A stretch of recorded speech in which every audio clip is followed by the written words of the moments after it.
சகோதரிகளுக்கு வணக்கம். இன்றைக்கி நான் எங்கள் வீட்டில் இருக்கிற செண்பக செடி பற்றி தான் உங்ககிட்ட சொல்ல போகிறேன். பெருமாளுக்கு மிகவும் பிடித்த மலர் செண்பக மலர்னு சொல்லுவாங்க.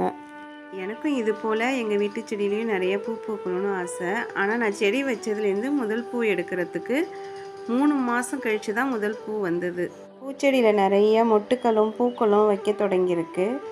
அந்த பாருங்கள், இப்போ ஒரு பூ பூத்துருக்கு. ஆனால் இதில் நிறைய மொட்டுக்கள் இருக்குது.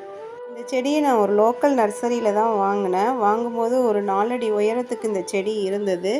அவங்க செடி வைக்கிறப்ப வேப்பம் புண்ணாக்கு போட்டு அதுக்கப்புறம் செடி வைங்கன்னு சொன்னாங்க. நானும் அது மாதிரி தான் வச்சேன். ஏன்னா நமக்கு அதனால வேரழுகல் பிரச்சனை வராமல் இருக்கும்.